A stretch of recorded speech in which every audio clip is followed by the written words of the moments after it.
Thank you very much. I'm thrilled to be back in the Commonwealth of Pennsylvania with thousands of loyal, hardworking American patriots. And by the way, the home of the Pittsburgh Steelers. Congratulations.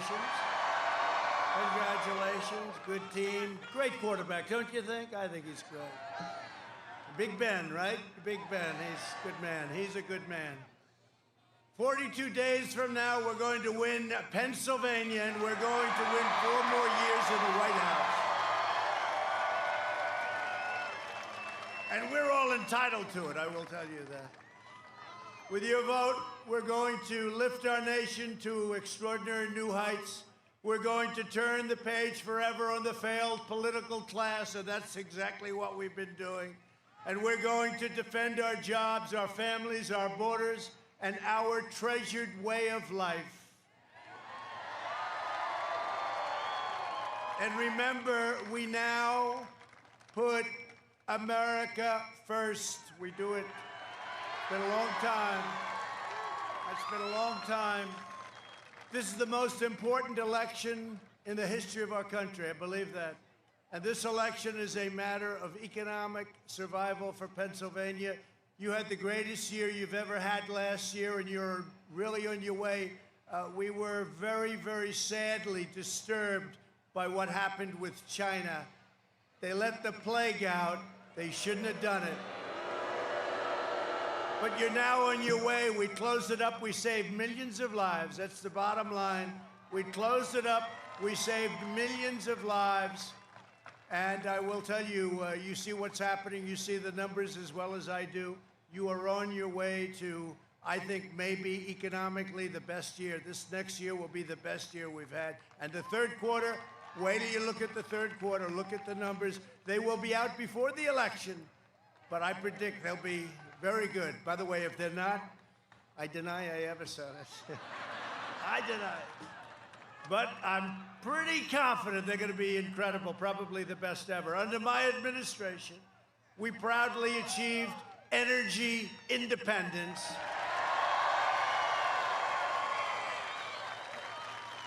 And don't forget, I am not the candidate, two candidates that said, we're not going to have fracking, we're going to ban fracking. And he said that for a year. Then all of a sudden he said, well, maybe we'll have some fracking. By the way, you know that's not going to last because the radical left won't let him get away with it.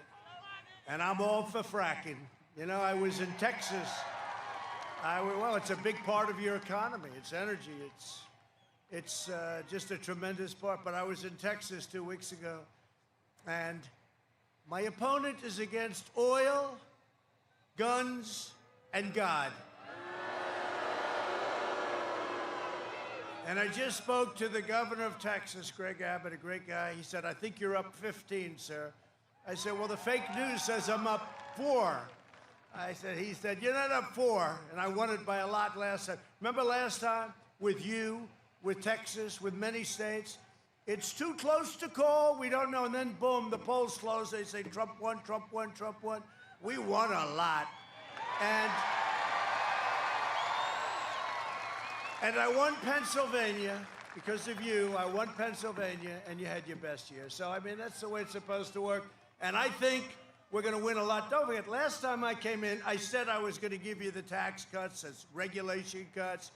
I said we were going to do big things with energy, big things with steel. Your steel mills, every one of them would have been closed and gone had I not won. But I said I was going to do all these things, so it's tougher.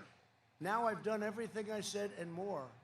I've done more. I've done more than I said. So this should be easier, and I hear we're doing really well. I know we're doing really well based on, you know, we came in with a lot of you great congressmen. I said, how are we doing? They said, you're going to win it by a lot. But we better win it. We got to go out. We got to vote.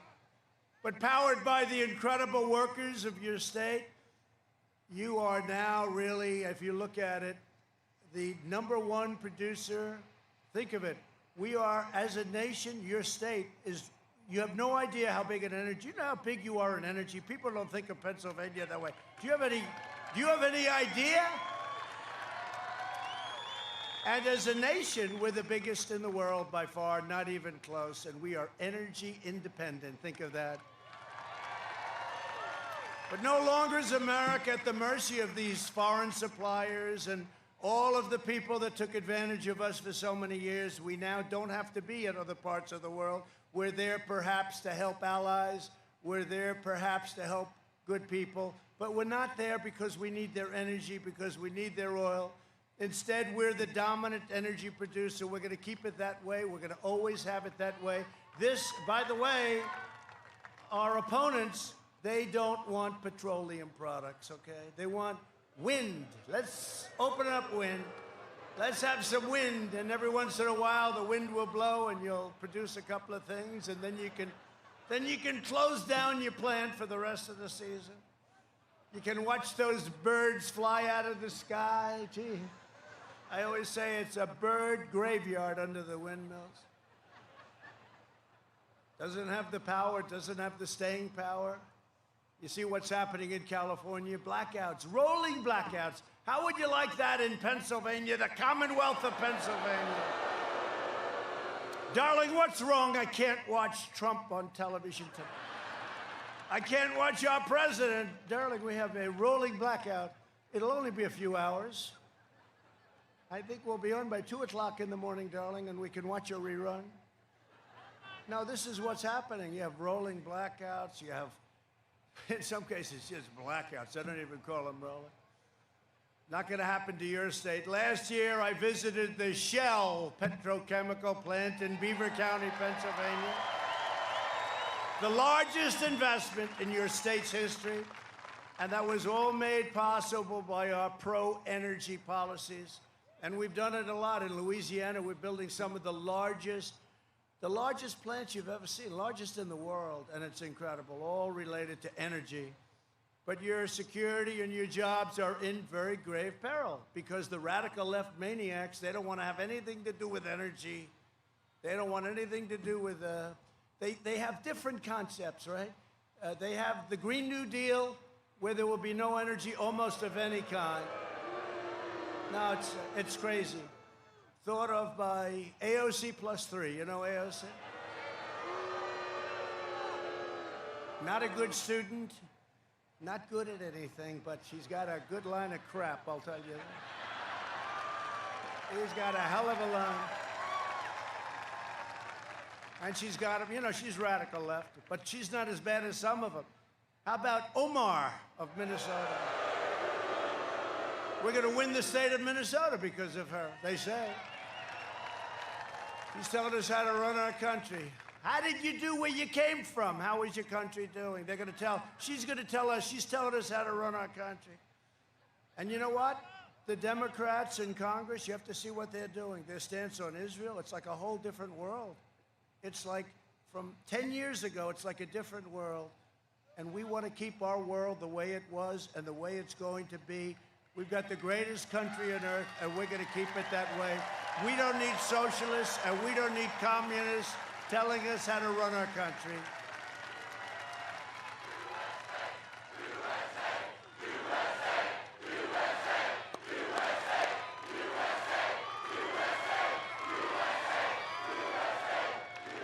You know, I do this every night, and a lot of times it's a waste. I did it last night. Did you see the crowd we had last night? We were in a great place, Ohio, and we had a crowd. We had a crowd, you couldn't see the end of it, and I said, turn around, camera, turn around. But they never like doing that, you know? They don't like spinning those cameras. They don't want to show the crowd. They don't like showing it. They don't like showing. Show the crowd. I mean, it's an honor, let me tell you. Look.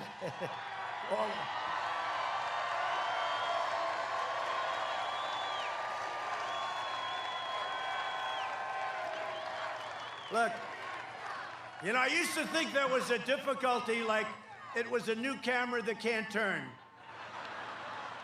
But then whenever there was like a problem, like there'd be a little argument or some kind of an anti-Trump person, you don't see that much. I don't want to bring it on, but you don't see it much anymore. You know why? It's dangerous. It's dangerous with it. But you know, I'd see the camera would never move, but ever when there's something like a little negative happening, that thing would turn around like a pretzel. And I said, oh, it does move. but they never want to show the crowds. They never. Last night, now I went home, and I tell you this, I go home all the time. First Lady, how'd you like the crowd? Sir, I didn't see it. I didn't see it. But I didn't see it, Donald. I didn't see it. Sometimes she'll call me Mr. President, but she's only kidding, believe me. She's only kidding. Has she been a great First Lady, right? Been a great First Lady. And very popular. She's really done a great job, and she works hard. You know, we have some great people here tonight. I brought certain members of my family, but I'm going to introduce them to you in a little while, okay? Great family. They work hard. I'll tell you what, they work hard. They really work hard. But I do wish they would show, because it would be, you know, it's actually better for them if they show. It shows the importance. The only thing you can do is, it's true. I'll say, how did it look? I'll tell you what, they work hard. They really work hard. But I do wish they would show, because it would be, you know, it's actually better for them if they show. It shows the importance. The only thing you can do is, it's true. I'll say, how did it look? I don't know how it looked, but the sound was phenomenal, okay? It sounded like a Penn State football game, like a Steelers football game. You know, you can't disguise it. You ever see Sleepy Joe with the little circles? He puts them very far away, so far away, and then he comes up with the mask. He's like 100 yards from the nearest human being. He's got a mask. He feels good about the mask. I wonder, in the debate, it'll be him and I on the stage. Is he going to walk in with a mask? I'll be honest. He feels good about the mask, and that's okay. You know what? Whatever makes you feel good, he feels good. He feels good. I mean, honestly, what the hell did he spend all that money on the plastic surgery if he's going to cover it up with a mask? Seriously, the whole deal.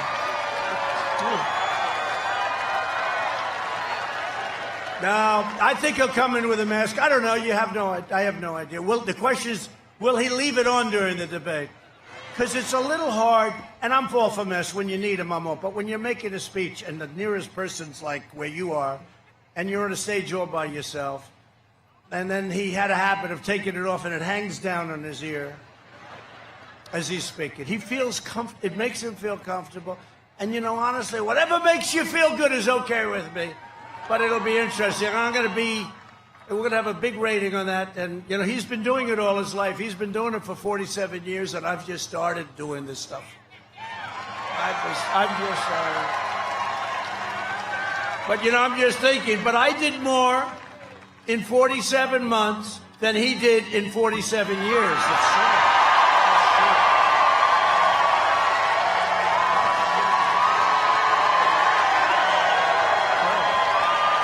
You look at what we've done.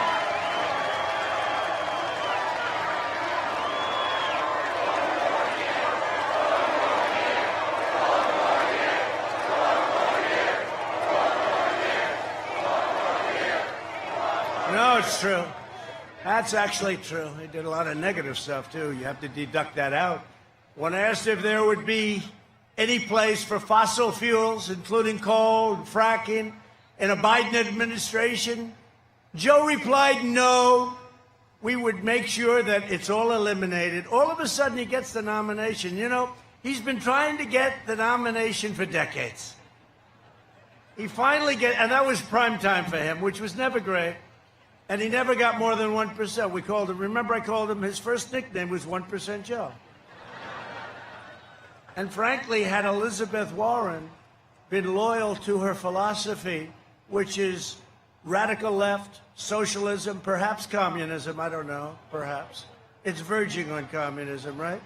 But had she been loyal, she would have left, she would have quit, she had no chance, she was out, Pocahontas, she was gone. Remember I said, I have more Indian blood in me than you have, and I have none. And I'd love to have some, but I don't happen to have any. And then she choked, and she went out and got a test, and she announced she had 1,024th, right? 1,000. That means, like, I said it last night, that means around 700 or 800 years ago, somewhere there was a little bit of a relationship going, and that's okay. 700, 800 years ago, maybe. What a phony she is, huh? Isn't she terrible? And now we're going to pick a great woman, any one of the five that I told you, but any one of the women that we had, they're all great people, great scholars, great, brilliant people.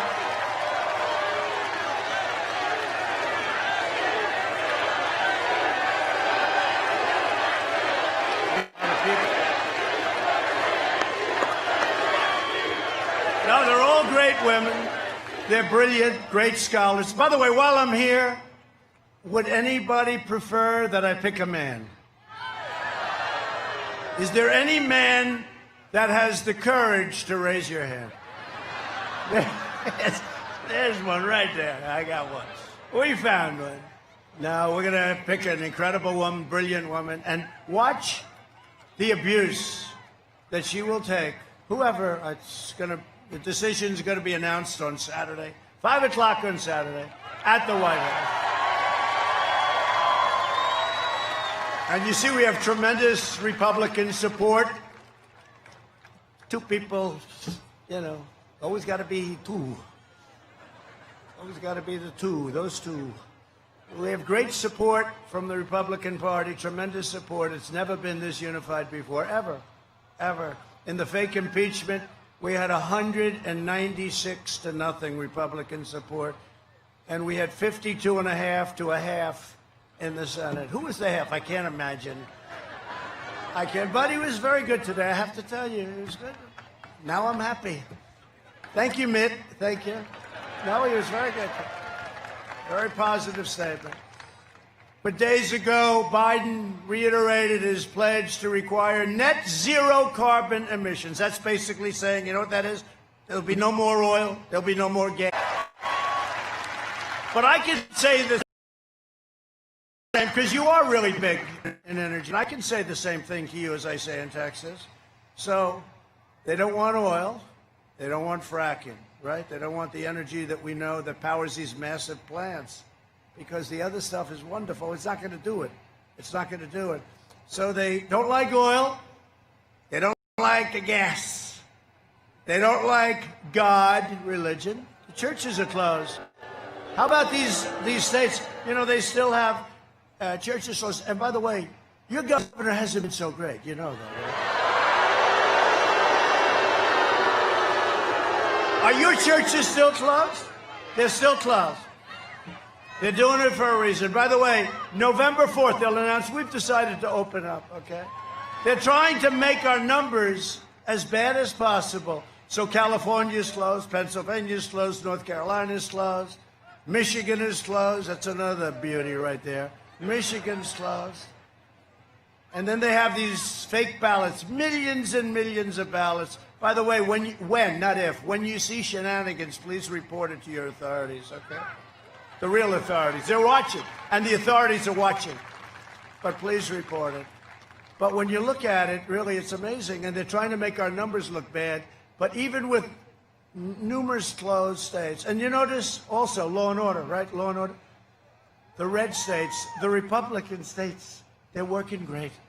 Record low crime, record low. But Democrat-run states, you look at Chicago, you look at New York. New York has gone through we have to bring back, we should draft Rudy Giuliani, okay? Let's bring him back. Draft him. We want Rudy.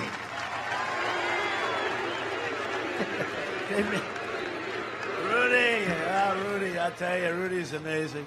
But he did a great job. New York was in big trouble. He came in and he just was tough, smart, and it became the safest big city. And now we have a man where some categories of crime were up 300%. He fired 1,000. He fired a lot of police. I guess $1 billion a year worth of police, worth of great police, firemen, and women. It's a terrible thing. I love that place so much, and it's so sad to see what's happening to New York. We're going to make a little bit of a play for New York. You know, in theory, the Democrats automatically win New York. But I do phenomenally in most parts, and then one part, it's automatic. But I can't imagine that particular part is going to be very happy. So we're going to make a play for New York. With Pennsylvania, I don't have to make a play. We've got Pennsylvania. Just go out and play. We don't have to make a play. We don't have to. This is a great... You know, for years, though, Pennsylvania was a place that Republicans just didn't win. And for many years, everybody thought they were going to win. Every Republican said, yeah, we're going to win Pennsylvania. They thought they were going to win it, and they didn't. And I came along, and we won it. And we won it quite easily, And I think we're going to do even better now because, remember, #1 in the history of your state last year, and that's because of what we did. We stopped the dumping. We saved your steel, so many different things. But Pennsylvania is the home of American energy. Think of it that way. And this has taken place over a very short period of time. Also, the birthplace of a thing called the American Constitution, right? American Constitution. And to uphold our Constitution as written, as opposed to as conceived by some radical left judge. I will soon be announcing that nominee. You're going to love it. You're going to be so happy. If you don't love it, don't vote for me, okay? If you don't like it, my opponent refuses to release a list of justices. You know, I was told that a big thing when I was running last time, nobody really knew me. They knew me very well. We had great success at The Apprentice and in business, and it was great. But they never knew what kind of a judge I would pick or to be a justice, right? A justice of the Supreme Court. And I said, well, what am I going to do? How am I going to solve that problem? But, you know, I was in politics never. Don't forget, when I ran, they said, no, he's inexperienced, you know. And I ran against some very talented people, some of whom are very good friends of mine, some of whom I don't like too much. You know, when I don't like somebody, it lasts for a long time. But I said, well, how do we solve that problem? I don't know. They just weren't believing. You know, the appointment of a United States Supreme Court justice was much more important to the voters than I thought. And they're right, because they will set policy for 50 years. They'll set policy, whether it's life, whether it's Second Amendment. The Second Amendment, if I weren't president, you know the pressure. Your Second Amendment would be obliterated. It would maybe be gone, but at a minimum, obliterated. They haven't touched your Second Amendment, not even touched it, because I'm here to block. I'm a blocking force. I'm like a lineman for the Pittsburgh Steelers. I'm a blocking force. No, they haven't touched it. But your Second Amendment would be under siege. So nobody knew. I never knew. You know, you hear about Supreme Court. You know about Supreme Court. You know about other judges. By the way, at the end of the first term, we'll be close to 300 federal judges, including Court of Appeals, which I think is a record. I guess it's a record. It's a lot. That's a lot. Nobody's done that. And very important, no, it's a record. Think of that, 300. That's a big percentage of the entire judiciary. Think of that, 300. And many, many Court of Appeals judges, but 2 great Supreme Court judges or justices, and now we're going to get a 3rd. Can you imagine our enemies, 3 in one term? So many presidents, they just don't have the chance, and it's so important. But I said to my people, I said, so if they don't believe me, what I'll do is I'll make up a list of 25 judges or people, and we'll tell them I will only pick from that list. They said, that sounds like an interesting idea. This was my idea. You have to be, you know, when you've never run for office before, you have to have a little bit of imagination. So I got out on a list. I named the people good. I said, and I promise that I will pick someone like the people on this list. And it didn't work. It went nowhere because they didn't trust it. They didn't trust. They said, we want you to pick the people on the list, not somebody like the people on the list.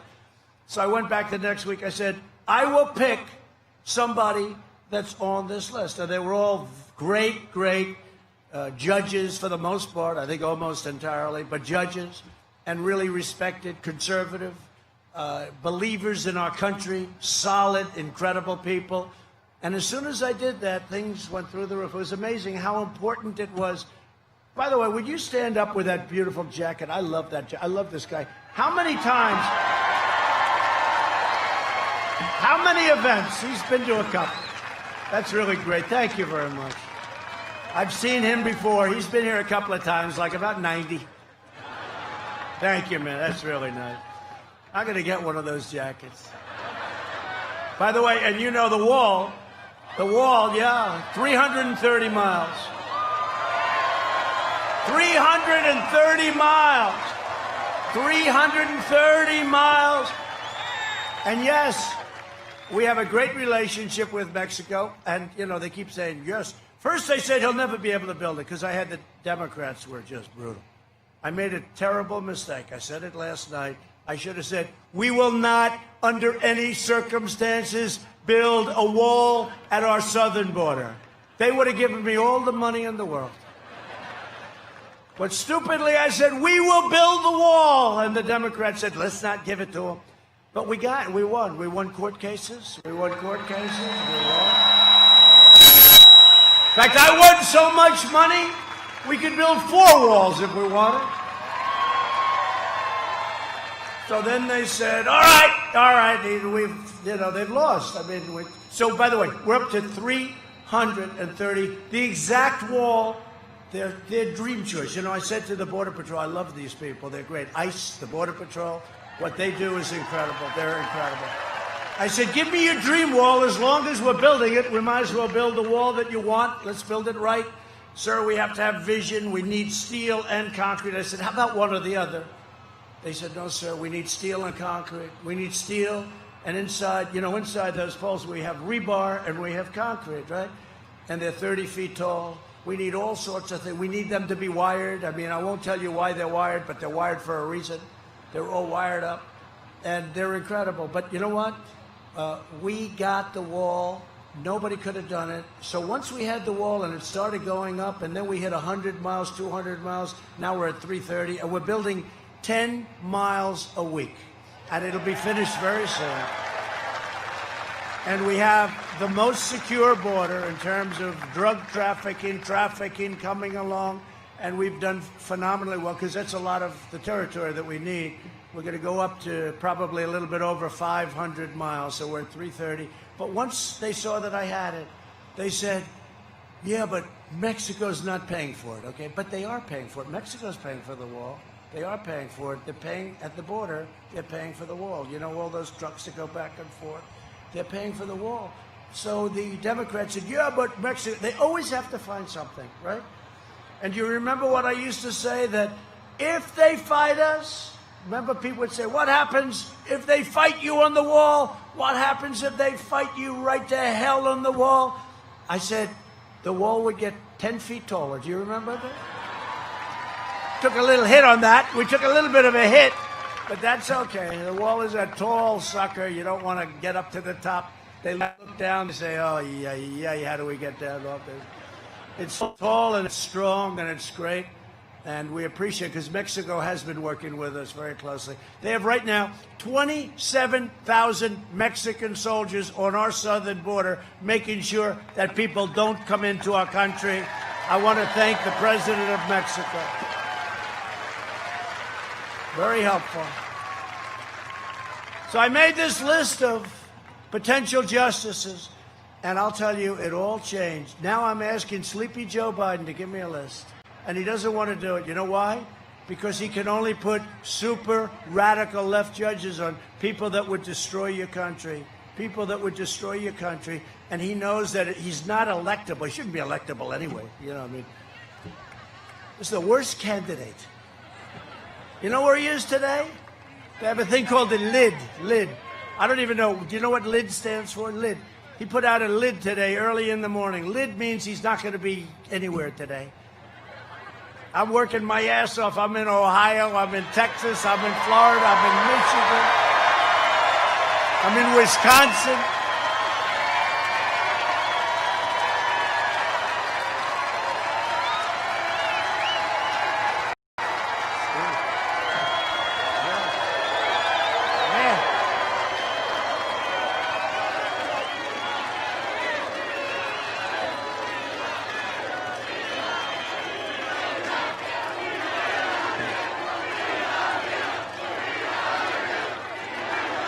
That's so nice.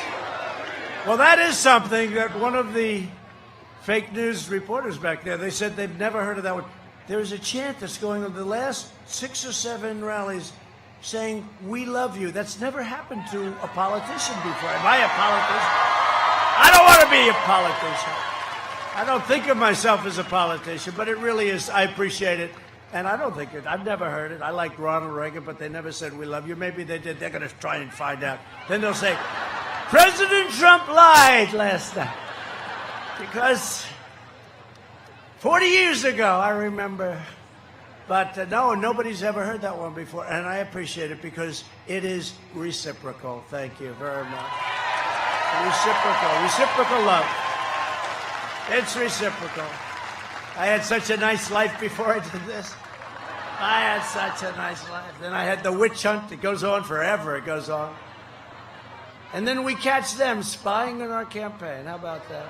Think of it. Let's see what happens to them. But we caught them spying. All of that, you know, the whole big deal. And then the guys that were doing the investigation, they have their 31 different phones. They were accidentally wiped clean. 31 different phones. I think it was like 19 different people. And they all did the same exact accident, which if you knew anything about phones, it's almost an impossibility to do it once, let alone 31 different times. So we caught them, and that's called obstruction. We have to remember, that's called obstruction.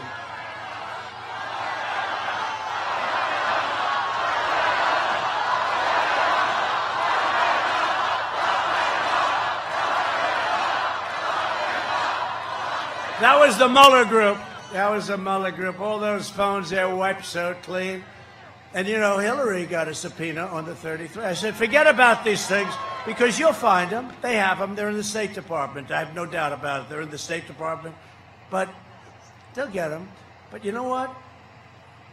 33,000. They have a request from the U.S. Congress. Right? That's not bad.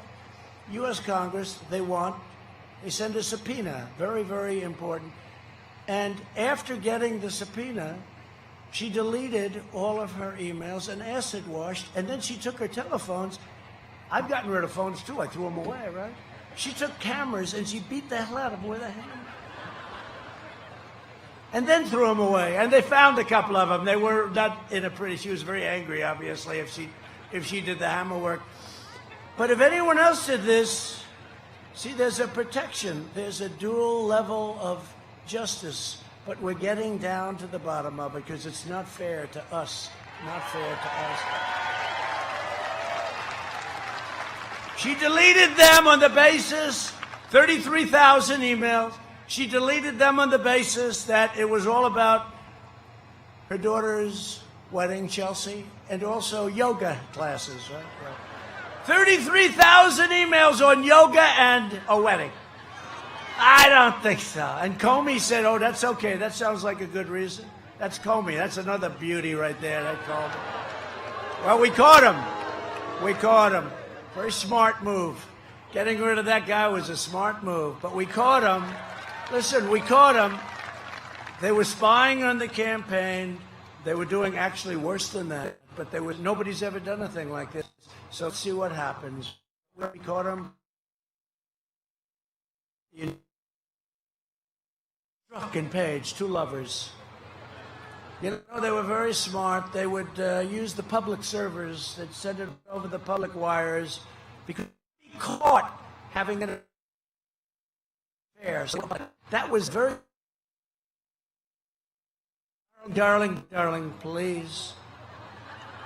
She's going to win. She's going to win, isn't she? Peter, only you can save us. Peter, she's going to win. Yes, darling, she's going to win. I know. 100,000 to nothing. Remember that? Actually, it was actually 100 million to 1. So this was 100 million to 1. This is this idiot. So listen. So, darling, please tell me again. Yes, 100 million to 1, she's going to win. But just in case she doesn't, we have an insurance policy. Now, that only means one thing. And we went through the insurance policy, and we caught them. So let's see what happens to these treasonous crooks, these terrible people. And they put our nation through turmoil. But I just want to thank, a lot of people were very unfairly treated. You look at General Flynn, look, he's still going through it. Can you believe it? But a lot of people were unfairly treated by a bunch of treasonous, horrible people. And they used the intelligence agencies of our country to try and steal an election and to try and do a coup. When you think, I mean, who would ever think this country, but that's all you can say. I mean, some people would say, well, that's a conspiracy theory. No, just take a look at the records. So it's just a very exciting, for me, it's a very exciting thing because we found something that nobody would have thought possible. Now let's see what happens. But we have them called. They spied on our campaign. It's our campaign. And if you want to save America, you have to go out, get out, and vote. This is the most important election. In just 3.5 years, we've secured America's borders, which makes them very unhappy. Rebuilt the awesome power of the U.S. military. We built a military. It was totally depleted when I took over. We built a military. $2.5 trillion we spent, all made in the USA, the greatest equipment, the greatest planes and rockets and missiles, and our nuclear. I hate to even mention the word, and hope to God we never have to use it. But we have the most powerful weapons in the history of the world. And we did that over a very short period of time. Weapons that are so powerful that we're the envy of the world, but I never want to use those weapons, and hopefully we'll never have to. You know the way you don't have to use them is when you have them. It's when you have them, but nobody's ever built the force like what we have. And you know, the newspapers and the press and the fake news, they went and said, he just gave away classified information. I said, no, I will look you right in the eye. Let me tell you, first of all, I'm allowed to do it. I'm the president, so I'm allowed to. I'm the only one that's allowed. But no, I didn't give away. I'm just telling you, most powerful weapons ever produced, we have. And other countries know that. And it's a good thing that they know it. And I don't think we'll ever be using them. And I hope we don't. I hope to God. I use the word God because they refuse to use the word God in their Pledge of Allegiance, right? Twice. I use the word God. I hope to God we never have to use them. But I obliterated the ISIS caliphate, which was all over the place, 100%. Remember, I got it down to 99%. They said, you got to go 100. I said, let's get out of here. We're bringing them all back home. Everyone's coming back home. Long wars. The never-ending wars, right? The endless wars. We fixed our disastrous trade deals. They were a disaster. Brought jobs and factories back to Pennsylvania under 16 years. And think of this. For 16 years, presidents, Obama, President Bush, household income rose $2,945, right? That's over a 16-year period. In 3 years, your household income rose almost $10,000 when you include energy. You have to include energy. Without energy, almost $7,000. But we have to include energy. I mean, how much are you paying for your gasoline? You never saw $2 gasoline. You're less, right? It's less. They go up, it's less. Now it's a big difference. What is it nowadays? Come on, tell me. I haven't got any gas. I haven't stopped recently at a gas station. 15? Okay. Because for a while it was way under 2, and we're going to keep it there. We have so much. We have so much. In my first 3 years, we lifted 6.6 million people out of poverty, the largest poverty reduction in the history of our country, by far. We built the greatest economy in the history of the world, and right now we're doing it again. You know, I see all these hats. Make America great again. And now I'm going to say this. Make America great again, again. Make America great again, again. We saved 1.4 million jobs in Pennsylvania alone. and to fight the China virus. It's the China virus, not the coronavirus. Corona sounds like a place in Italy, a beautiful place. It's Corona. No, it's the China virus. They don't want to say it. You know, the radical left, they don't want to say it. Do you ever notice they're always going after Russia? Look, nobody's been tougher in Russia than me, but you say, Russia, Russia, Russia. I said, what about China? They never want to mention it, you know. They got little deals going on, I think. But coronavirus, doesn't it sound like Italy? A beautiful villa, you have a beautiful Corona. No, it's a China virus. They should have stopped it. To fight the China virus, we launched the largest national mobilization since World War II. We did an A+ job, except we did a D job in terms of public relations explaining it because we were too busy doing it. But the fact is, they wouldn't have written it anyway. It didn't matter to them. It's their little thing. You ever watch Biden? He can't talk about anything, so he gets up. The coronavirus. They say, we want to talk about Supreme Court judges today. Well, I don't know about that. The coronavirus. And he doesn't know we did a great job. He's no clue. He said, I should have opened. No, he goes, I should have shut down 1 week earlier. What he doesn't say is he did the worst job in the history of an epidemic or a pandemic with the swine flu. It was a joke. And what he did, his own man that was in charge said recently, we had no idea what the hell we were doing. It was a total disaster. They were amateurs, and now he tells us how to do something that's far more lethal. But he said they should have closed 1 week early, except when it came to closing the border, which I did, which turned out to save tens of thousands of lives. Biden criticized me until 2 months later when he said I was right. But we should have closed a week early. Think of that. We pioneered life-saving therapies, reducing the fatality rate 85% since April. Think of that. Remdesivir, the plasma. We have among the lowest case fatality rates of any major country. Nobody knows that. And I am devastated to see it happening, but you see what's going on in Europe again. You know, they always said, oh, Europe is doing better. Actually, we did better, but now Europe has a big spike. So they're not talking about that. The number of hospitalized virus patients is down by 47%. And virus patients coming to the emergency room is down, and visits are way down, visits to hospital. Europe is almost a 50% greater excess mortality rate than the United States. So, you know, they're liking to compare us to Europe. 50% greater excess mortality rate. Our early and aggressive action saved millions of lives. Through Operation Warp Speed, you've heard about it. They don't want to talk about it. What we've done in a record period of time with the ventilators and, you know, now we're building ventilators for the world. Very hard to do. We'll develop and distribute a vaccine very, very shortly in record time. It would have been 2 or 3 years, 4 years if Biden's group had done it. But we've done a great job with the FDA and clearing a path. And you'll be seeing it very shortly, and these are great companies that are doing it.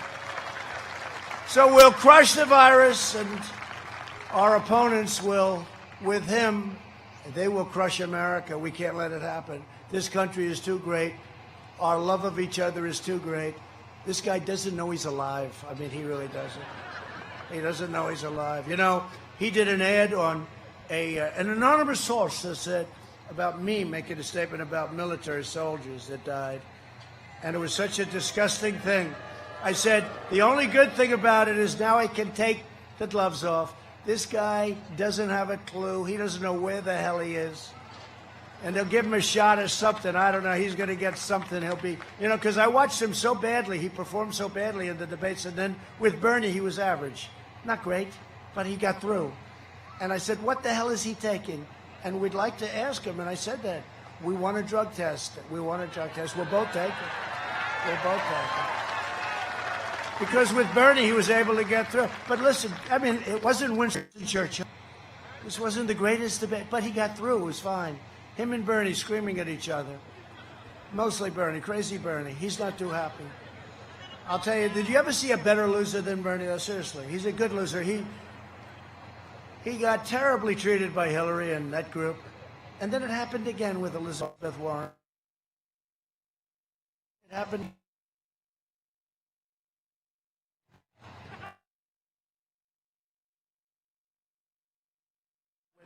One question. I said, you think it's easy up here, Mike, don't you? One question, and that was the end. He said, where am I? Get me the hell off of this platform. Mini Mike. Mini Mike. So now he's trying to buy into the party. You would think after the way they treated him, they called him every name. Pocahontas destroyed him. She didn't do good against me, but boy, did she do good against Mini Mike. And instead of, I figured he'd be calling and saying, listen, I want to become a Republican. You know, we've done great for the economy, you'd think, right? But he always wanted to run for president, and he tried before, I guess, but he tried, and it was a bad experience. And you would think he would have joined our party, but instead he's trying to buy his way back in. When somebody treats you that way, even stay neutral, don't go back in. He wants to give them a lot of money to try and buy their friendship. And you know, one thing you learned about politics, I spent a fraction of the money that Crooked Hillary spent. They raised $2 billion. I spent my own money, but I spent a fraction of the money, like 35%, 30%, and we won. Nobody ever says that. It's not about money. It's about other things. There are other things involved. It's not just about money. You know, in the old days, my father would teach me, if you can win and spend less, that's a good thing. And I remember after I won, and I won decisively. Look, 306 to 223. That's a lot. 306 delegates. 306. That's decisive. We won Michigan, and we're going to win it again. We're up in a poll just now. Oh, they're going crazy. They're going crazy. We won Wisconsin. We won Pennsylvania. But my father told me, he said, you can win and spend less money. That's a good thing, not a bad thing. That's a good thing, not a bad thing. Like if you get along with the leaders of other lands and don't go to war all the time with everybody and can come out on top without having to shed blood all over the place and destroy your families and your country. Like when I get along with Putin, when I get along with Kim Jong-un, whatever happened to the war we were supposed to be in with North Korea? Nothing happened. They said I gave away so much. I said, what did I give away? They couldn't find anything. I didn't do anything. They said, you met. Oh, I met. Oh, okay. I met. Now, you would have been in war with her.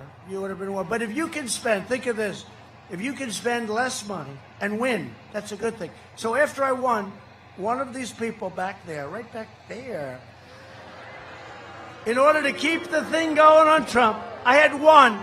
He said, but Trump raised substantially less money than Crooked Hillary Clinton. That's because I didn't need the money. I didn't need the money. And I can call up a lot of rich guys and raise a lot of money, but I feel uncomfortable doing it. Because when you do that, it's like you sort of, it's not the same. I could call up every guy. They call me up and they say, sir, how are you, sir? Mr. President, sir, I have friends. I don't have too many friends left because I used to be comfortable. You know, you have to be comfortable with people, right? And I have friends. I have one friend, Richard, I talk about all the time, but they're multiply this times 100 people. And Richard used to call me up 5-6 years ago. Hey, let's have dinner. All right, where do you want to go? I don't know. Go to some crazy restaurant. Today, the restaurants are all closed in New York. They don't want to open them. They want to make them do badly until November 4th. Don't worry, they're opening on November 4th. But it's true. So it's Richard on the phone. Richard, my friend for many, many years. And I said, hey, Rich, how you doing? Mr. President, sir, how are you? I said, well, he's been calling me Donnie and Don and DJ and all. Richard, are you okay? Everything good? Yes, sir, Mr. President, sir. You're doing a great job, and I'd like to thank you. Good, Richard. Richard, loosen up, please. You don't have to call me Mr. President. I said, so just call me Donald. It's okay. Thank you, Donald. I really appreciate it. And you hear the guy, he can't breathe. You know, he's having a hard time breathing. He's very nervous. And then at the end of the phone, he goes, Mr. President, again, thank you so much for the job you're doing. Hangs up. I said, how can you be friends with, you know, it just doesn't work. It's like I've lost a lot of people this way. And it's called respect for the office. They have respect for the office. They really do. Nothing wrong with it. Sort of understand it. they have respect for the office. And nobody has more respect for this office than I do. And that's why I'm doing a great job, and I'll always do a great job. It's respect for the office. But on November 3rd, Pennsylvania will decide whether we end the pandemic, defeat the virus, and return to record prosperity just like we were before. Or whether we allow Sleepy Joe Biden, who doesn't have a clue, to kill the recovery, raise your taxes, delay the vaccine. Yeah, that's true. He wants to impose a $4 trillion tax hike. You believe $4 trillion? Ban American energy, which means what? And let's go back. Let's call up the Middle East and let's be real nice to them because we need their energy. No, thank you. Destroy your suburbs. You know, I got rid of this regulation that was going to destroy your suburbs. Destroy your suburbs. The Obama, I call it the Obama regulation. They build nice projects right next to your beautiful home. Lots of luck. Give free health care. I hope the people in the suburbs realize when I did this, I took a lot of heat. I got rid of a regulation. They all said, sir, we'll amend the regulation. We're going to amend it. I said, I don't want to amend it. And a couple of stories were written. I wish the women living in the suburbs would read these stories. They were written by people that say, I can't believe a president had the guts to do it. I did because I want to save the American dream. And by the way, a big part of the American dream are minorities who made it, and they want to live in the suburbs, and they don't want to be next to a project. So all you people in the suburbs that say, I don't know, I'm making up my mind. And Cory Booker was the one that was going to lead it out. He was going to be the one. He wants it to be. He wants those projects to be nice and big. And I just hope you're going to remember that sooner than November 3rd, because you can do it sooner. Give free health care to illegally. So the problem with free health care, we all have a heart. We all want to take care of people. The problem is when you promise free education, free health care, all this stuff, but free health care. Remember Sleepy Joe during the debate? Who wants to give free health care to illegal immigrants? And everybody immediately raises their hand, you know, radical left, raise it. And Joe, do you remember there's a classic? He's, Remember? Sleepy Joe. And he'll do it because he has no choice, because they have total power. He's like a puppet for them. And indoctrinate your children with poisonous anti-American lies. To combat the toxic left-wing propaganda in our schools, I announced last week that we are launching a new pro-American lesson plan for students called 1776 Commission.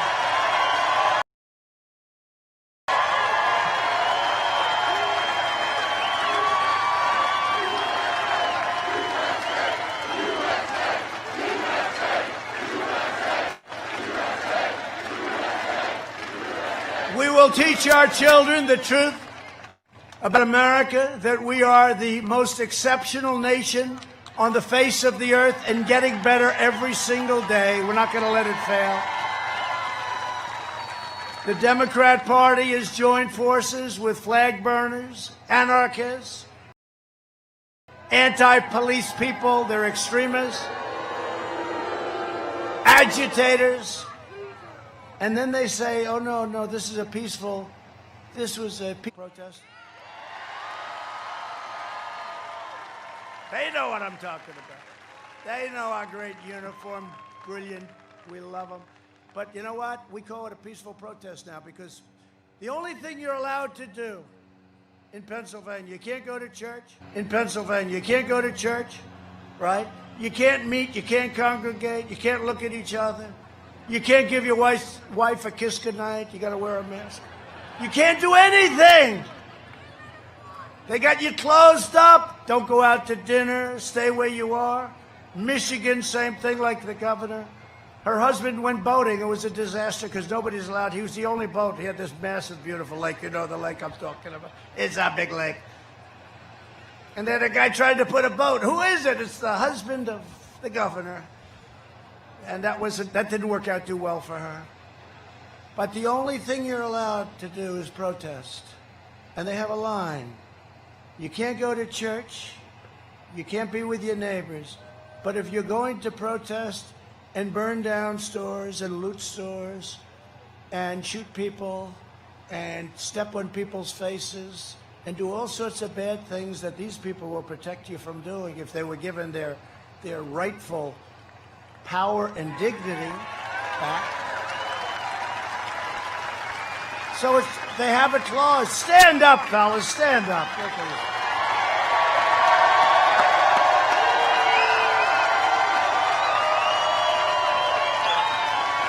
They've got to be able to do their job. You got to let them do their job. Got to be able to do your job, right? They let you do your job, you'd see Pennsylvania had some big bad crime numbers in your state. You let them do your job. Any state, New York's finest. By the way, I got endorsed by New York's finest. First time they've ever endorsed. And you know, that's hard when you have radical left running the city, all politicians, the mayor. And I got endorsed by the Chicago police. Can you imagine that? And I got endorsed by Oklahoma, and I got endorsed by Texas and Louisiana, and I got endorsed by Florida, the sheriffs. All the sheriffs got together, they endorsed Trump.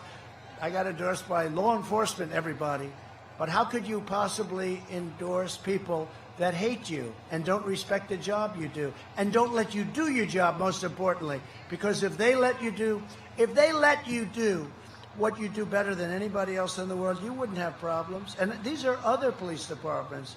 You look at Seattle. We said we're going in, and they immediately said, we'll put up our hands, right? It was so easy. We were going in the following day.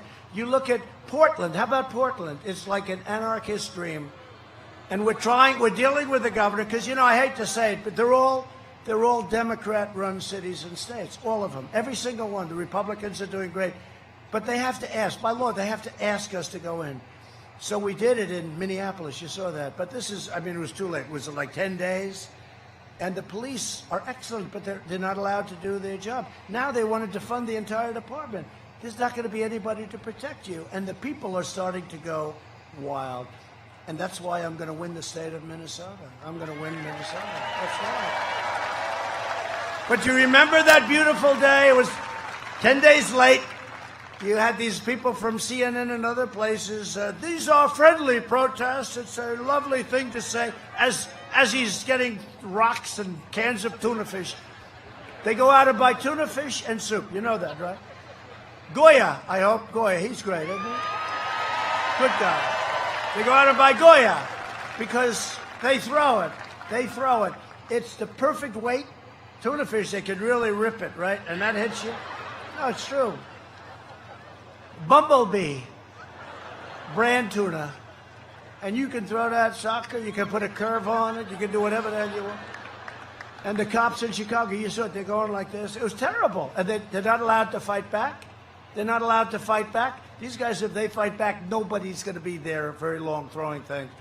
But they throw, but they're professionals. They're anarchists, and they're paid for by outside stupid rich people. They're stupid people. And by the way, you know the first ones that get wiped out?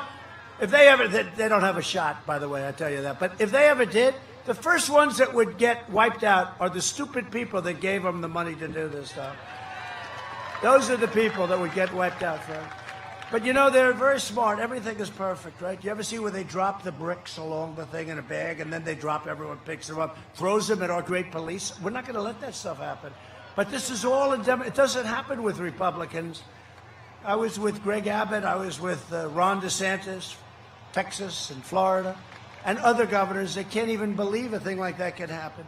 But they get caught. They're walking up there like 30 cans of soup. They have like 25 cans of tuna. They get caught. I'm bringing this home to my family. How dare you stop me? No, no, no. They use it as ammunition. It's terrible. So we said to the governor, we said, we want to go in and we want to take over Portland. It'll take us literally a half hour, maybe less. We'll march through. And you saw a little dose of it. Minneapolis, the governor finally said, go in. We have the National Guard. And remember that beautiful sight? The street was a mess. That idiot reporter from CNN got hit on the knee with a canister of tear gas, right? And he went down. I've been hit. He been hit. The one with the shaved hair. Maybe I'll do that one day. I'll give it up. I'll say, better shave it. But he went down and he didn't like it. He was hit. Police brutality. Remember that. What these people were doing. They're throwing rocks. They're throwing everything they can at the police. Okay, now the National Guard forms. And we just saw the one guy come out in a black uniform, right? The uniform costs approximately $250,000. They got infrared stuff. They got more equipment. And they walked in, and they've got the tear gas. They've got everything you can possibly have, right? Pepper spray. They don't want you to use tear gas anymore. In some places, like I think in Milwaukee, they said no tear gas, no pepper spray. How the hell do you keep, big crowds back? You can't.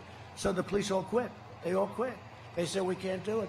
But you remember they went out, and you had one, then you had 2, 3, 4, then you had 5, 6, 7. All of a sudden, they started pouring in. They were getting off the buses. They came from a different locale, and then you had a line of them, and there was no social distancing, unfortunately. In fact, I was going to turn them in because they were right next to each other. They were right next to each other. They were touching arms, and they had big, strong arms like these guys right over here. They were big, strong guys. That's all right. And they were, like, together. And then you saw the first line, then you saw the second line, then you saw a third line, then you saw a fourth line. And then they said, march. They never halted. Just walked right through, cleaned everything out. And Minneapolis was cured. They were cured. They grabbed them, they grabbed them, they grabbed them. They were grabbing them left and right. Sometimes they grab one guy. I'm a reporter. Get out of here. They threw him aside like he was a little bag of popcorn. But I mean, honestly, when you watch the crap that we've all had to take so long, when you see that, it's actually, you don't want to do that, but when you see it, it's actually a beautiful sight. It's a beautiful sight. And they had the same thing on some other streets, and the whole thing was gone, and I haven't heard of any real problem in Minneapolis since that happened. I mean, they were just burning down the city, and that idiot was standing there. This is a friendly protest, and behind him was like 10 blocks of fire. It's a classic. I don't know. Do you know what I'm talking about? So I just have such respect, but you have to let these great professionals do what they do best. You have to let them do it's called law and order. We need law and order. It's a Democrat phenomenon. And if they win, Sleepy Joe, if they win, because he has no power over these people are crazed lunatics. If they win, your cities will be like this. You'll lose all rights. Your Constitution will be worthless. It'll be a terrible, terrible thing. And I'm not even sure that after some time listening to that and going along with that, I'm not even sure the country can ever recover. That's how bad it would be. I'm not sure it can ever recover. Over Labor Day, left-wing radicals rampaged through Pittsburgh, harassing diners at restaurants. I saw that one. That was horrible. No, I saw that, right? I saw that. The one guy grabs a woman, an older woman. She's eating a steak. He grabbed the steak and started eating it. Then he threw it back on the plate. An outdoor place. And the husband standing there like, they're afraid for their lives. It was a terrible thing. That should never be allowed to happen. A thing like that should just be closed up before it ever gets started. That was terrible. Remember that? An older woman. Last week, after a police officer shot a knife-wielding assailant, over 100 rioters rampaged in Lancaster, went to school right nearby, looting businesses, setting fires, and assaulting police officers with rocks and bricks and glass. You saw that? Joe Biden has the support of violent left-wing extremists. He never once mentioned the words law and order during their entire Democrat National Convention. Never once. They didn't talk about the riots. They didn't talk about anything having to do with law and order and respect and our great police. They didn't do it. They didn't talk about it. It's not a subject. They will rip your cities apart, and they will go to your suburbs. For all of those people in the suburbs that I'm reading about, they will go to your suburbs next. I have the support of America's law enforcement heroes. I was recently honored to be endorsed by the largest group of police and police representatives in the country. We're endorsed by everybody. We're joined by Butler County Mike Sloop. Thank you, Mike. As well as 2 sheriffs who just changed their registrations. Oh, that's nice. To become Republicans. They were longtime Democrats. Oh, who are those 2 sheriffs? Whoa.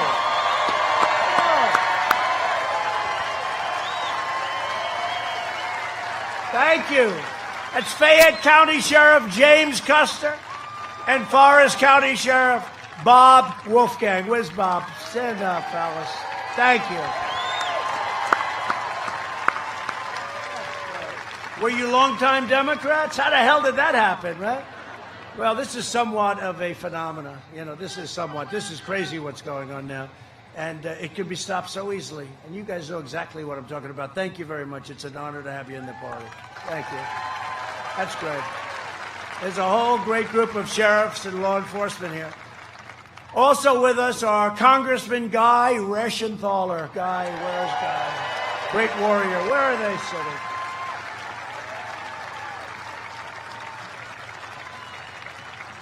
And a friend of mine and a warrior. He's a warrior. He's tough as hell. They said, we want to impeach the president for making a perfect phone call. Oh, did you hear today they want to impeach me again? They said, if I submit the name of one of the most talented people in the world to be a justice of the Supreme Court, they want to impeach me. They want to impeach me if I'm following the Constitution. Now think of it. This is crazy Nancy. These people are stone cold crazy. Think of it. I got impeached for making a perfect phone call. Perfect phone call. Everybody read it. Nobody to this day. And the Republicans stuck together. It was great. Also, a friend of mine, and he wanted to just rip them apart. I remember when he heard about it. He's a rough guy.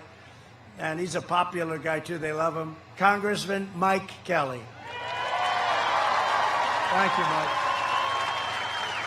Come on up here. Come on up here. Just come up. Come on up. Mike, come up. Come on, Guy, come up. And Congressman Glenn Thompson. Congressman Dan Muser. Come on. And Congressman Scott Perry. Thank you, Mike. Hey, Mike, good shape. Come on, Mike. Get up here. Oh, what a group. What a group. Thank you.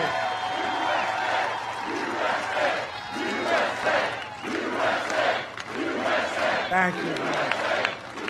And we also have a candidate here for Congress. This is a candidate who is the real deal. He is tough as hell. He's no lamb. You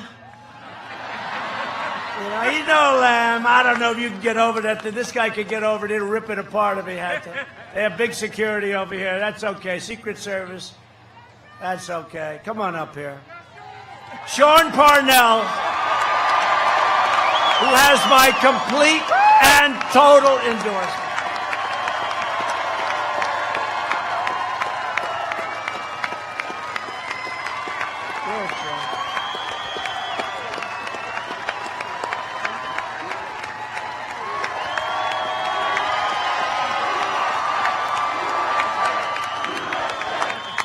He's the real deal.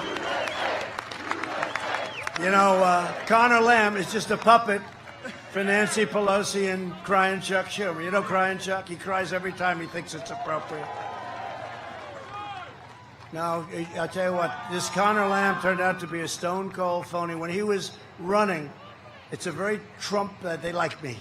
And I thought he was a Republican because his ads were so good. We have to respect our president. I said, this guy's doing some beautiful ads. And I found out he was a Democrat.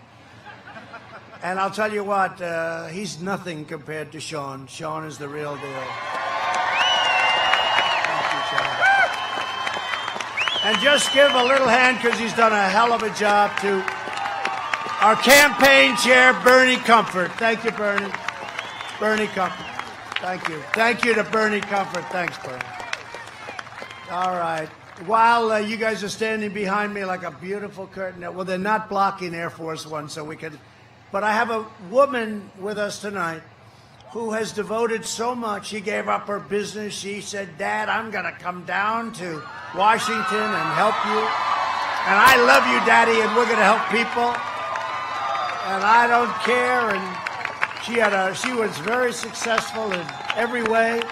And it's my daughter, Ivanka.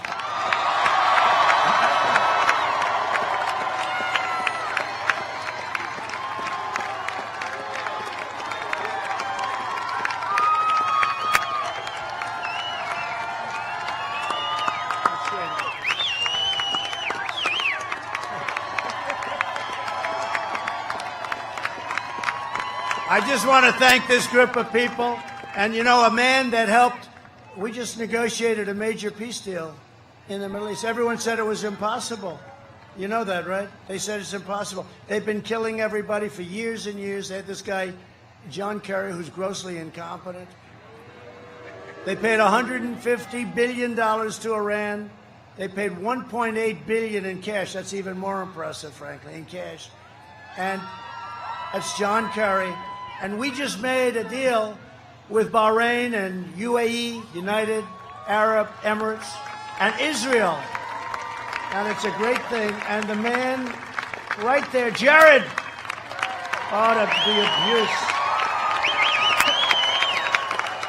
the abuse he takes, but he did something that nobody's been able to do, and he wants none of the glory. He'd rather not come up here. These guys will come up 100%. But Jared, great deal, great job, incredible. Everyone's talking about it. We have plenty of other countries going to join. And there's no blood in the sand.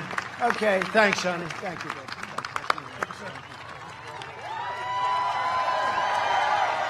Great job. Okay, Mike.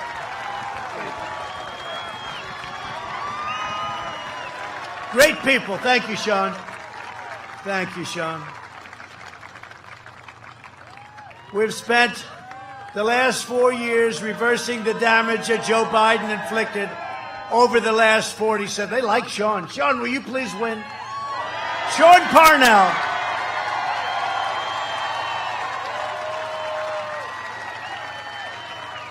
I'll tell you, he's popular. That's great, Sean. We love Sean. But Biden championed every globalist betrayal of Pennsylvania for half a century. He was a cheerleader for the worst trade deal ever made by any country, NAFTA, and China's entry into the World Trade Organization, which built China like a rocket ship. They were flatlined for many, many decades, and then right through the roof. That was a Biden approval, too. These disasters ripped out 1/3 of your state's manufacturing jobs. You know what happened. Biden shouldn't be asking for your vote. He should be begging for your forgiveness. He did a terrible job. Now the Democrat Party is pledging to rejoin the disastrous Paris Climate Accord. You want to spend a lot of money for nothing? Eviscerating your state's economy. You will spend $1 trillion. And what it is, really, it takes away your power, it takes away your energy. You'll be closing your plants and factories all over the place. I withdrew from it, and and you know what? The people that understand, the smart people, they said, I can't believe you had the guts to do it. And I figured I was going to be absolutely killed on this one. And you know what? I'm so proud I did it, and people get it. It was a ripoff of the United States. I withdrew from the catastrophe because I was elected to fight for Pittsburgh, not for Paris. This election is a choice between Pennsylvania and China. If Biden wins, China wins. When we win, Pennsylvania wins and America wins. For decades, our politicians spent trillions of dollars rebuilding foreign nations, fighting foreign wars that never ended, and defending foreign borders. But now we're finally protecting our nation, rebuilding our cities. And we are bringing our jobs, our factories, and our troops back home in the USA where they belong.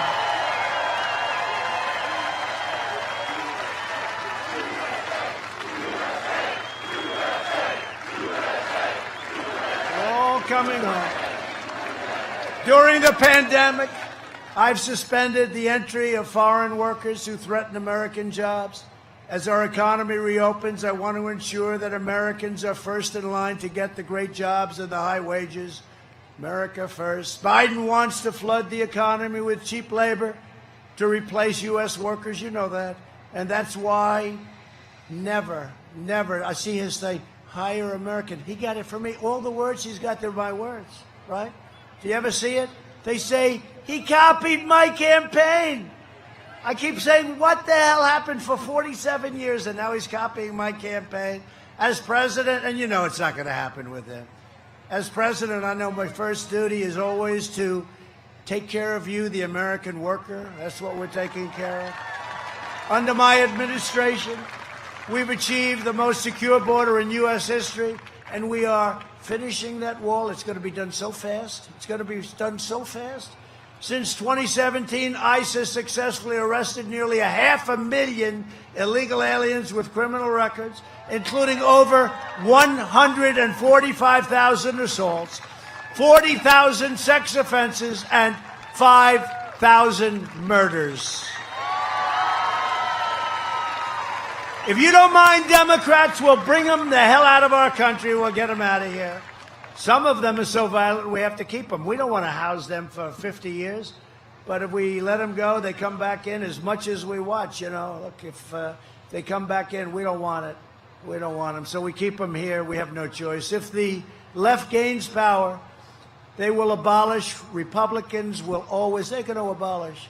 Republicans will always stand with these incredible heroes of ICE and Border Patrol. You have to see these ICE people. They go into a den of MS-13. They call them a den, a nest, where you have these guys that are vicious gang members. And they go in there, they just start swinging. It's the craziest thing. They love it. Now, who wants that job? Do you want that job? Look, he's a tough guy sitting here. You too. You're tough guys. You don't want any part of it. They're just incredible. And they love our country. They love our country. And then people say, oh, they're too rough. They're too rough. You have no idea how bad some of these gangs are, what they do. They use knives because it's more painful. They cut people up. They cut two young, beautiful girls, 16 years old. They were going home from school, and they cut them to pieces. Killed them. They're animals. We invested $2.5 trillion in the U.S. military and launched the first new branch of the U.S. Armed Forces in 75 years, Space Force. Not since the Air Force. Not since the Air Force. Think of it, the Air Force was last. If I did just that, Space Force, big deal. By the way, it's going to end up being one of the most important things you've ever imagined. But if I just did that, a sixth branch of the U.S. military, that would be a big deal. That's like one of many, many things. We passed VA choice and VA accountability. We killed the founder and leader of ISIS, al-Baghdadi. They were after him for years. We took out the world's #1 terrorist and the mass murder of American troops and many others. Qasem Soleimani is gone. I withdrew from the last administration's disastrous Iran nuclear deal, one of the great disasters.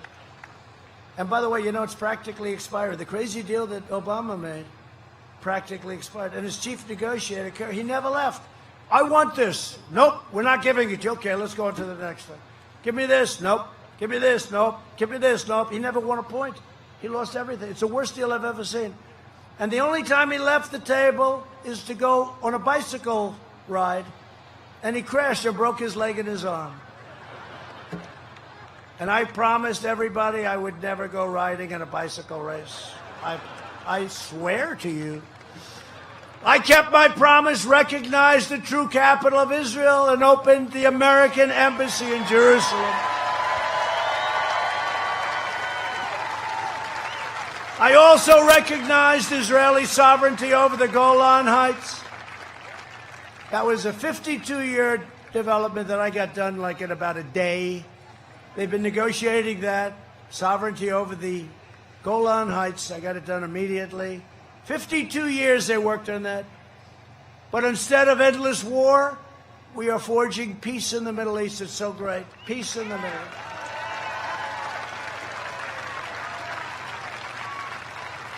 So Biden's put forward a platform that would end America as we know it. And this is true. You know, I don't think of him as a radical lefty, but basically he's controlled by them. And what about this Kamala? How about that? She's at 15%. No, she's at 13%. Then people started, no, she's at 12. No, she's at 10. She's at 9. She's at 7. These are her poll numbers. She got worse and worse. She quit before she ever got to Iowa. Plus, nobody, including Pocahontas, treated Biden so badly. Called him a racist, right? Brought him into the Me Too movement, right? Made him a member of the Me Too movement. The things she said, and I brilliantly said, well, the one person he can't choose is Kamala. Ladies and gentlemen, I'd like to pick Kamala. And she's rated more liberal than Bernie. You know what? He's number 2. Believe it or not. You know, it's a true story. She is rated the most liberal person in Congress. And I think she's grossly incompetent, I'll be honest with you. I don't think she knows what the hell she's doing. And we have a great vice president, Mike Pence. Right? He's great. And he says hello. If elected, Biden would destroy Social Security and destroy protections for pre-existing conditions, people with pre-existing conditions. Drain your Medicare by giving away your health care to illegal immigrants. They're all going to come in. If you have that, the problem is we're going to give you health care. They're going to all pour into the United States, and our country can't afford it. We want to be nice. We all have hearts. Country can't afford it. They would get people that never even thought of coming if they see that. Can't do it. They would end our travel bans on jihadist regions. We have very strong. Remember, I got travel bans. Everyone thought it was such a terrible thing. Such a terrible person. He's such a terrible person. I'm such a bad guy, I got travel bans. And increased refugee admissions by more than 700%. Opening the floodgates to radical Islamic terrorism. Ban school choice and all charter schools. They're very important. In the second term, I will provide school choice to every parent in America.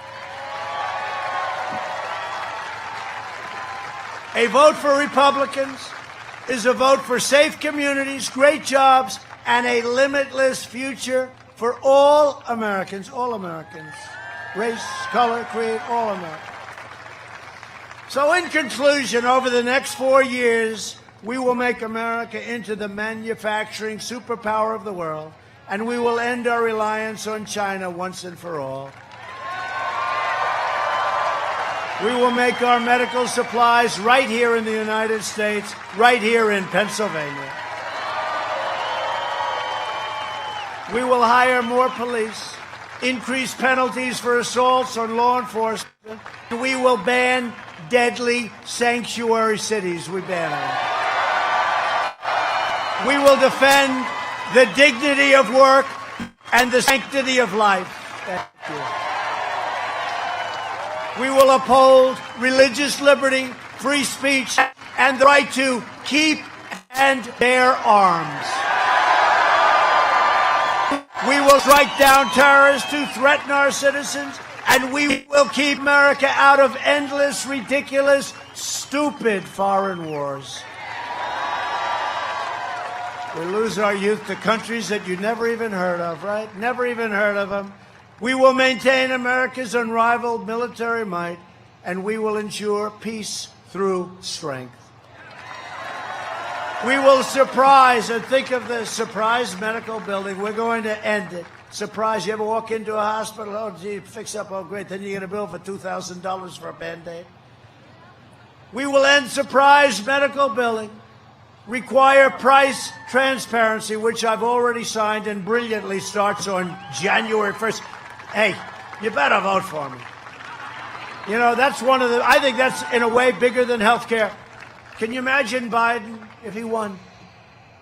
What price transparency is so big? It's all done. It starts on January 1st. How smart is that?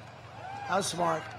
And you're going to see numbers and reductions like you've never seen. Could you imagine if he were president? Sir, our medical costs have dropped in half. Price transparency has been unbelievable. What is that? what is price transparency? And they'll explain to him. He still won't have a clue. But can you imagine giving him credit? I signed it. It's all done. It starts on January 1st. I said, why can't you start it now, just in case? And you know what they said? Sir, statutorily, it has to start then. I said, all right, let's go. But I know we're going to win, so it's not going to matter, okay?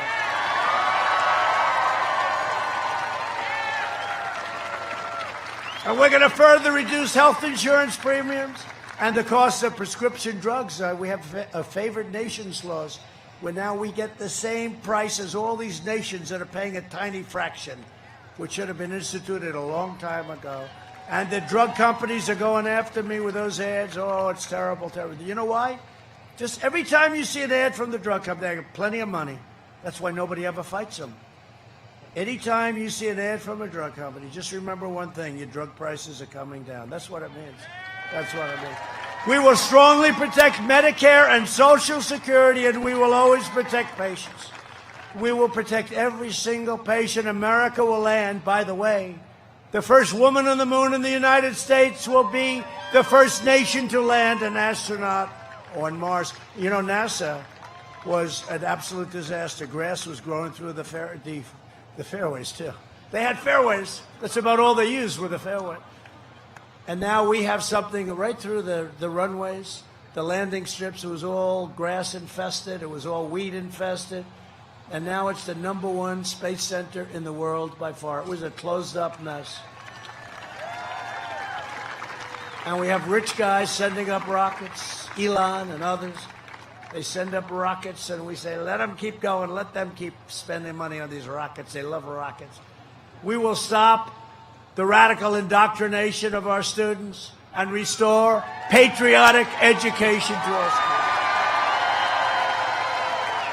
We will teach our children to love our country, honor our history, and always respect our great American flag. And we will live by the timeless words in our national motto, "In God we trust." For years you had a president who apologized for America. Now you have a president who is standing up for America and standing up for the people of Pennsylvania like nobody has ever stood up before. So get your friends, get your family, get your neighbors and your co-workers, and get out and vote. And early voting, if you didn't know it, has already begun. And watch it, and watch those fake ballots. You got to go out and turn them in. If you see somebody cheating, you got to turn them in. From Erie, and you probably will. It's going to be a mess. Watch this. But get out and vote. Early voting.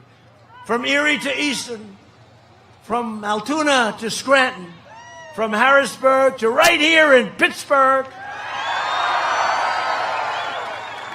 Say hello to Big Ben.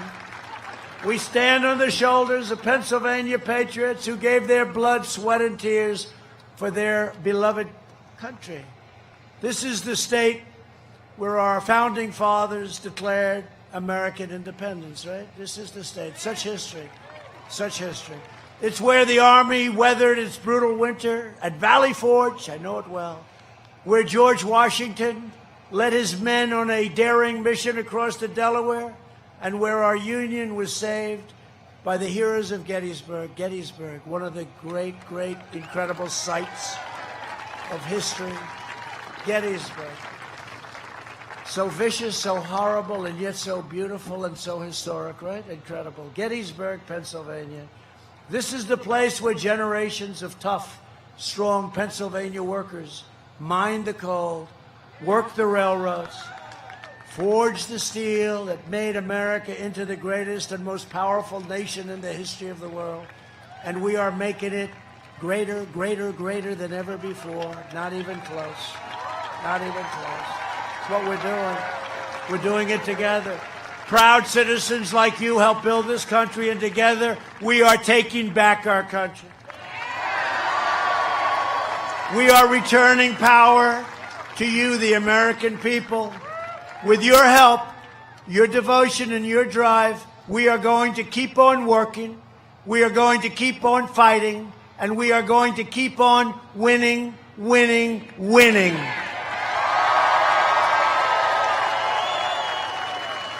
We are one movement, one people, one family, and one glorious nation under God.